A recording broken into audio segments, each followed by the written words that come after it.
what's up? Yesterday I got the latest One UI Android 15 update for Samsung Galaxy. I have an S22 and I was able to update the software successfully. It's a major update and it's about 4 GB in size. So you need to have a little bit amount of free space on your storage. So before installing the update, there were a lot of concerns that lately the Samsung software updates are causing green line issues on the screen, and the only way to mitigate that is to replace the display. I was concerned about that, and one of the reasons that could contribute to that was apparently the overheating of the processor. And my S22 has a Snapdragon Gen 1, which is notorious for overheating even with normal usage. So I was quite concerned before installing the update. So what I did was to literally take a couple of ice packs. I removed the back cover of my phone and then I placed the phone on top of the ice packs, and using an app called the CPU monitor, I was able to monitor the temperature of the CPU. And when the temperature was around a good 30 degrees, I went ahead with the update, and fortunately for me there have not been any issues post that. So let's look at what is different, at least from my perspective, just the initial impressions. The first thing I noticed was on the right top we see the battery indicator along with the percentage embedded in a single icon. It used to be separate with the earlier software, so that's a nice touch. It's just visually pleasing, and visually there are a lot of things that have changed, or as such Samsung has a lot of capabilities for customizing the home screen, lock screen, widgets, icons and things like that. I'm not too much into it, but for someone who's interested, there are a lot of options. Now there are even more options. One such example is this weather widget that I have on my home screen. So if I go to the settings over here, so the background, it allows us the light, dark and all of that. I have set it to a no background because it blends in well with my current wallpaper. I guess this was present even before the One UI 7 update, but now with the changes there are so many options, like it can be expanded and things like that. So that's another change. Even on the lock screen there are so many options that one can make use of, in the sense like we can have quick shortcuts to the camera, like specifically in the camera if I want to go to the video mode or the portrait mode and things like that. That's there, but one would still have to unlock the phone to access that. So all those features are there. So those are the visual changes that I noticed. And then the major change that I noticed and enforced a change in the way I interact with the phone initially is the swipe down notifications. So what I mean by that is, like, before the software update, when I swipe down, I used to have the quick settings and the notifications panel like so. With the update, it wasn't there. So it was not there. So I was quite concerned because it was only showing the notifications, region, if you will. So I had to find my way through this, and what I found was that in the panel settings I'll have to go, by default it's at separate. This is the default behavior. So if I swipe down, I'll get only the notifications bar. So where did the quick settings go, right? So it turns out we'll have to swipe all the way from the top on the right side to get this. So I didn't prefer to have it this way, so I had to change it. This is the way. You go to quick settings, edit, panel settings, and set it together, and then just like that it's done. So what this enables is to have the notifications and the quick settings in one go, like so. There is another option, like for someone who prefers to have it separate and would like to swipe down from the left instead of the right to get the notifications. That can also be done. The way to do it is, again, go to the settings, edit, panel settings, separate, and then there's this option called quick panel on the left side. So you just need to enable that. So when this is done, now you no longer get the settings when you swipe down from the left, rather you get it from the right, and you get it from the left here, as you can see. So I'm gonna just put it back to what it was for my usage. So I'm just gonna leave it there. So this was another change that was there. So again, it's a matter of convenience and how you use your phone and things like that.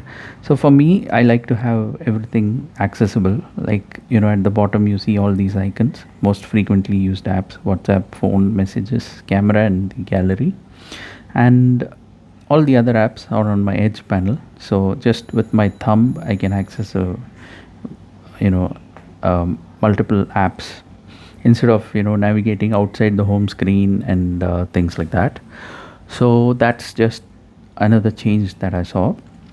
um, in terms of other changes, what I saw was that you have these split screen modes and side buttons that can be configured.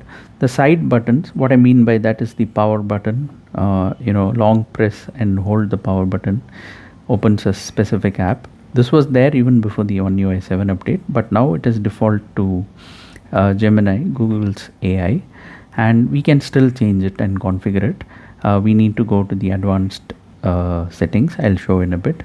And double tapping the side button is going to give us the option to choose any action that we want. That is also again was also present before the One UI 7 update. So I had set it to Spotify and then to the torch. So the way to navigate or access that is to go to settings, and you need to go to advanced option, and you see the side button. So this is the one. I have currently configured the long press on the power button to open ChatGPT, and double pressing to hold the torch. So this can be configured to whatever app we want, so it doesn't matter. So that's just another change I saw. And in terms of multi-window access, we already have the option to have multiple apps open in a single view, like half of the screen with app 1 and half of the rest with app 2.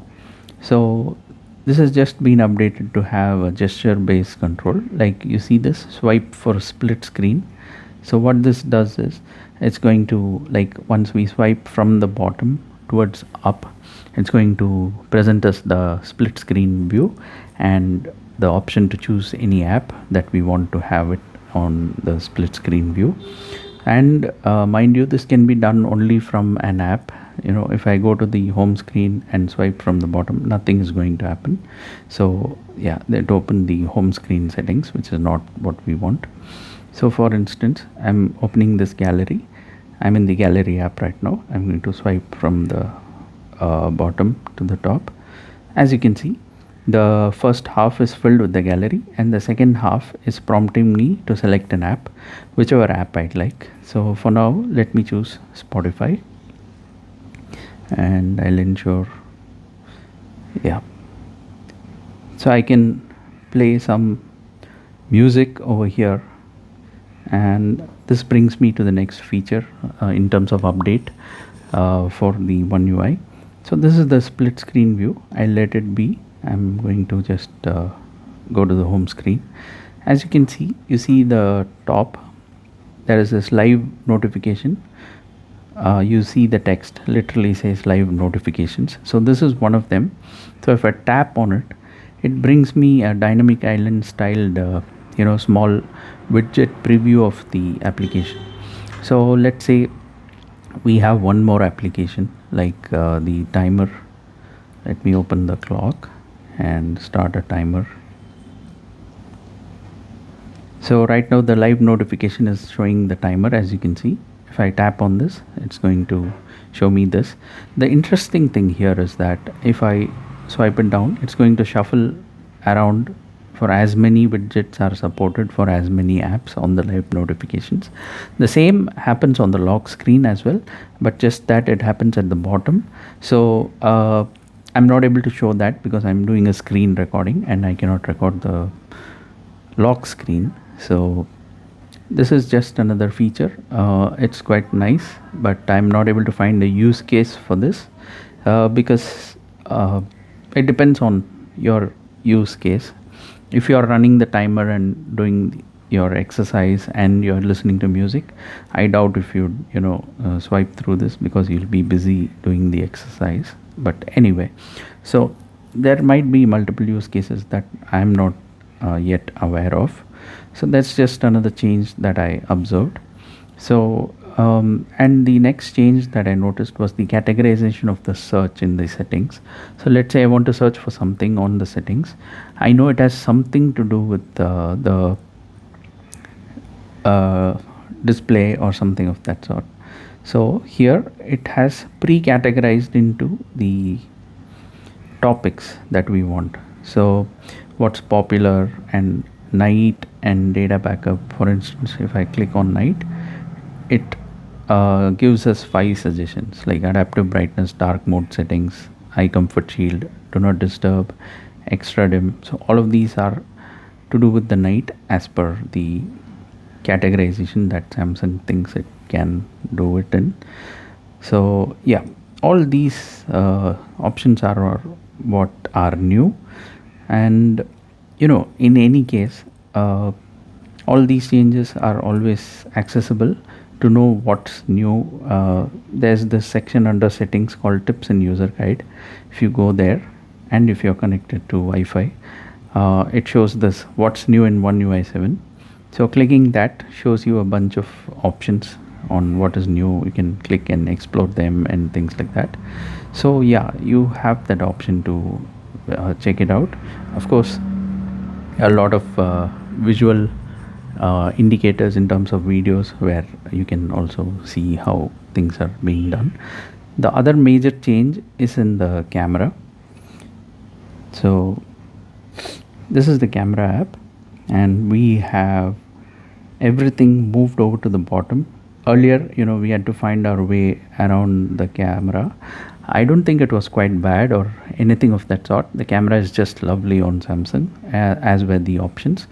Just that they've moved it to the bottom so that it's easier for the user. Like for example, if I have to toggle the camera between the 50 megapixel and 1 megapixel mode and to the aspect ratio and things like that, and motion photo on and exposure control and things like that, all of it can be done from here, and face filters and things like that. So there are few features which are exclusive to the S24 and S24 Plus and above. Something like the audio eraser and log. I think log is supported only in the S24 Ultra series. So those sort of features are not here, but to the extent that the device supports, I guess they've provided all the features. I noticed a bug already on the camera, not in the default mode, just on the pro mode. It could be a small thing. So right now I'm on the pro mode and I have this option. So the moment I press this, the camera exits like that. So that's just something that happens. Let me try that again, because I remember getting a message that camera keeps stopping or something like that. Yes, so this is the message. So we need to maybe this will be addressed in the future update, but I'm just nitpicking. All the features are lovely and just wonderful. The battery life, I mean, it's not even been 24 hours since I had this update installed. So far I haven't seen any significant decrease or increase in the performance or the battery life. As such, I use the phone in the battery saver mode, wherein I set the options to optimized and things like that. So power saving is on. I limit the CPU speed to 70% so that I'm not a heavy user by any means, so this gets me by the day without having to face any issues and things like that. So these are all the settings that I use. I also set the screen timer to 30 seconds, but today I disabled them to demonstrate a few things. So I'm going to turn back that on. So this has given me a good amount of battery life, and I intend to continue using it the same way. With all things being the same, the battery life hasn't worsened or improved. So let's see how it behaves over the next few days. So yeah, I think I covered pretty much what I could observe in the last few hours from having installed this new update. So far it's been quite good, and I hope there are more features that I will discover with this new software update. And I've also haven't tested the camera quality after the software update, if it has improved or if it has worsened. I'll have to check it out. I'll do it maybe some other time, but for now I hope you found this useful. Cheers.